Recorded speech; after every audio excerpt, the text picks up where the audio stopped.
So today we've got some new people that we're going to talk about.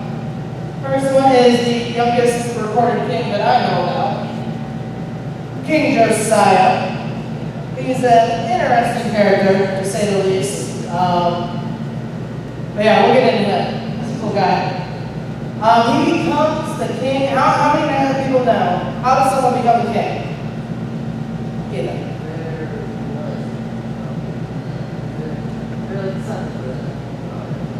Right, but what has to happen to their father for them to become king? Dad has to die for him to become king. His dad is murdered by officials when he is 8 years old. So he's 8 years old and becomes king. Now if it was me, I would become really bitter. I'd be really upset. I'd try to get people back. I'd be a mean king. You would not like it if I was king at 8 years old. Makes you get back. But I'm going to read out of scripture and show you how God used King Josiah. So 2 Kings chapter 22 verses 1 and 2 say this. Josiah was 8 years old when he became king, and he reigned in Jerusalem 31 years. His mother's name was Jediah, daughter of Adiah. She was from Bozkath. He did what was right in the eyes of the Lord, and he followed completely the ways of his father David, not turning aside to the left or to the right. So, I've talked about other kings in the past, and there's two ways that kings are remembered. Either they're good in the eyes of the Lord, or they're bad in the eyes of the Lord. And so King Josiah was good in the eyes of the Lord. So that's good. If you're going to be a king, that's how you want to be remembered, right? He is actually noted as the last good king of Judah. So at this time, Israel split into two different countries, just a little fun fact. But he was king for 31 years. He did what was right in the eyes of the Lord. His identity was in God, which is really important. And his identity was never tainted, never blemished. He never did anything that would make God upset. That would make people go, whoa, someone that likes God shouldn't be doing this. He didn't do anything like that. At least not that's what recorded. So we're going to look at his story because I like it. It shows someone that was hurt at a young age, because a lot of us have gone through some stuff, right? And how he still turned to God. He still wanted to do what God wanted to do with his power. So, King Josiah, the big thing that he did, at a certain time, the temple was destroyed. The temple in Jerusalem was destroyed, was damaged, was beat up. And he said, you know what? I think it's important that we fix the temple.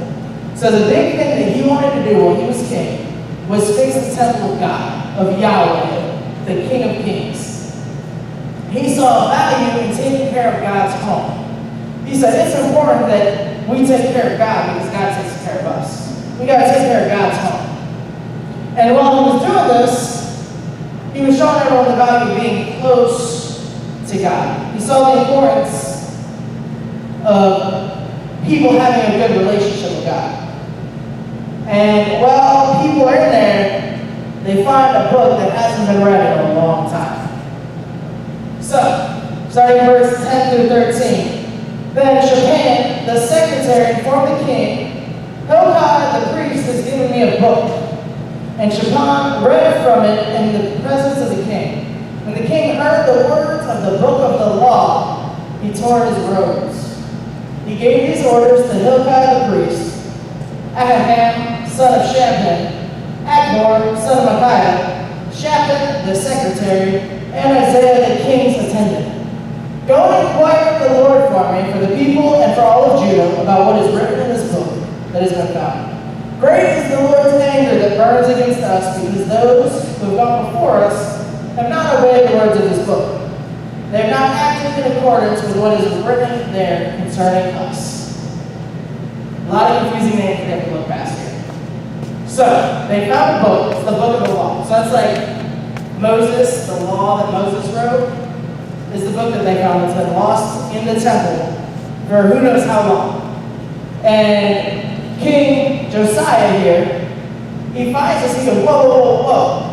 God's got to be really mad at us because no one before us has been paying attention to the law. No one's been paying attention to what God wants us to do. No one has been close to God.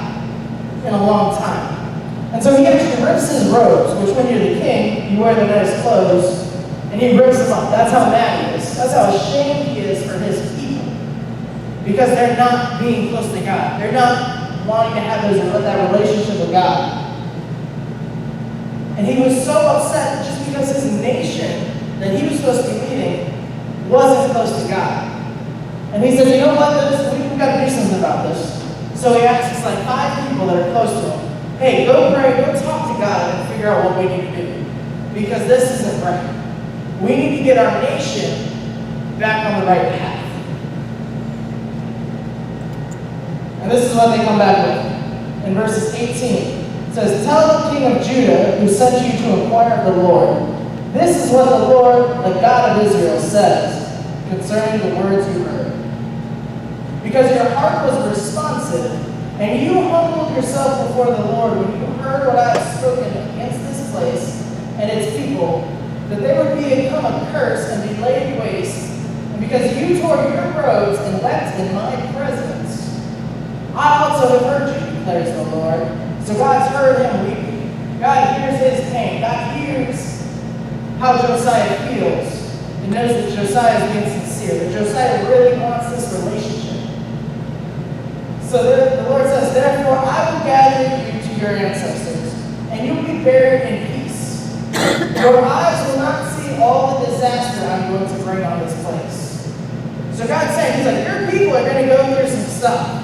It's going to get bad. But because you see the value of having a relationship with me, you're going to be spared. It's going to be okay for you. You're not going to have to go through all that. And you're going to get to rest in peace. So Josiah has a response to God. Josiah hears what God has to say. He's like, all right, you've got stuff to do. Me ripping my shirt, me being upset about this, me wanting people to have a good relationship with God isn't enough. So if you've ever been like, man, I wish more people knew God. All right, I'm going to go get a burger. You're not doing enough. King Josiah sees that there's more that has to be done. He understands that it's not just enough to want people to know God. It's not just enough to be upset that people don't know God. But you've got to take action. You've got to let your faith move you. You've got to let your faith get you out of your comfort zone so you're able to invite people. He's not like your shirt right now. Whoa. But he responds to God. And this is what Josiah does. First, he wants the people to hear the message of God. He wants the people around him to know what God has to say. So he has someone come up and read the message. Read from the book of the law to all the people. And he just has them read it. He's like, these people, this word is so important that you guys need to hear this. If you guys aren't hearing this, you guys aren't going to know God. You're not going to be able to have a relationship. Josiah also renewed a covenant. Who knows what a covenant is? A promise between two people. In this situation, usually when it comes with God, it's a group of people. But Josiah said, God, Judah's coming back to you. This country, this nation is going to be yours again. We want to be close to you. We want to do what you want us to do. Then he had all of his priests go through and clean out the temple because they had been suffering from idolatry. Who knows what idolatry is? We've talked about it before. Yeah. Idolatry. We've talked about that a lot. Idolatry. What? No? Idolatry. It's the worship of idols. Worshipping idols. Well, worshipping anything other than God. The real God. So these people had all sorts of gods back then. They prayed to God if it was too hot, if it was too cold, and they weren't getting enough rain, they were getting too much rain. They prayed to all sorts of made-up gods. And big God, Yahweh, gets sick of that. He doesn't like when people do that. And so Josiah had them get rid of all of the idols. Every fake statue they had made, every little worshiping spot they had made, he had them destroyed. He even went as far, if there were priests that would lead those worship services or would pray to those gods, he got rid of them. He said, "Y'all aren't priests anymore." Bam! Kicked them out of the nation, killed them, all sorts of good things. All for leading people away from God. Because they were getting in between people and God. He didn't want them around. He didn't want to know with any of that stuff. So, if you want to know more, because there's like an entire chapter where he's just kicking people out and killing things and destroying things. 2 Kings 23. Pretty awesome. Highly recommend it. But I want to keep going with 21 through 23. The king gave this order to all the people. Celebrate the Passover to the Lord your God, as it is written in this book of the covenant. Neither in the days of the judges who led Israel, nor in the days of the kings of Israel, and the kings of Judah had any such Passover been observed. But in the 18th year of Josiah, the Passover was celebrated to the Lord of Jerusalem. Who remembers, we've talked about it before, who knows what Passover is? Think you got it, Thomas? Kind of? What do you got? We'll fill in the blanks. Yeah, they celebrate God. Their feast. Want to help them out? Kind of. Yes, the angel of death went over Egypt. So the Passover, we're playing with your hands like crazy. The Passover is, that's not jumping. The Passover is a celebration. They're celebrating when God took them out of Egypt, when they were enslaved. And so this right here, him restarting the Passover celebration is a chance, is possibly the biggest thing that he did. Quite possibly, the most important thing that he did was restart the Passover celebration. So the reason that this is so big, Passover is the last meal Jesus had before he was crucified. King Josiah restarted this. King Josiah saw Passover as important enough to restart it. And this is what turned into communion. Think about that for a minute. So King Josiah was willing to stand for his beliefs. He said, this is what I believe. I believe that we need to be closer to God as a nation. I believe that we all need to be closer to God. He started a revival for his entire nation. And he led the nation out of idolatry, back into the relationship with God. And I gotta be honest, if I was King Josiah, I don't think I would have been able to do it. After having my father killed when I was 8 years old and becoming king, I don't think that I would have been able to do it, if I'm being honest with you guys. But thankfully, King Josiah was. But it just shows you, the one thing that really jumped out to me in all of this is no matter what you go through, God can get you through it.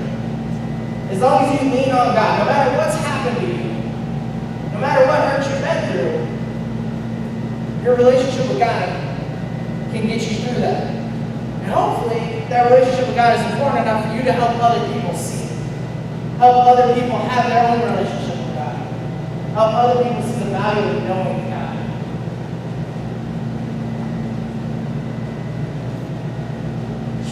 So, I got two more people that I want to talk about. Just like last week I shared 2 other people, tonight I got 2 more cool people that I found out about. So this guy, cool guy, got the dog, started a company, started a race called Wolfing and Huffing. Sounds kind of funny, sounds kind of silly. It's a 5K race that people can run, or it's a 1 mile that you can run with your dog. I don't know how dogs don't just run into each other the whole time, because my dog can't walk in a straight line. But all the money that's from the races, because you got to pay to race, all the money goes towards a certain shelter in his area. It goes to try to end animal cruelty, to help equip people so that they're able to end animal cruelty. And the annual race, most years, has raised about $16,000. And I was just in high school when we started a race because he cared about dogs. He saw an issue, God put something on his heart, and he said, hey, we can fix this. We can help solve this issue. The other person I want to talk about is super cool. Rosie Colucci. I probably misspelled that name. But she's an 8th grader, And she decided that she wanted to start collecting toys and books and gifts and stuffed animals for kids with cancer that are stuck in the hospital. For kids who have to spend their holidays or spend their birthdays in the hospital because they got unlucky enough to have cancer. She's collected over 60,000 toys and stuffed animals and other things like that to give to kids, and raised hundreds of thousands of dollars for research to cure cancer. April raised over $100,000 for something that she was passionate about. So I really want you guys to think about it while we're doing this series. What are your gifts? What are your talents? What are you guys passionate about? And how can you use that to make this world a better place? I'm going to pray. You guys are going to talk about it more in small groups, I promise. I promise, I know the questions. I'm going to pray real quick, guys. Right here. God, thank you so much for this chance to come together and look at some of these cool people that you've used.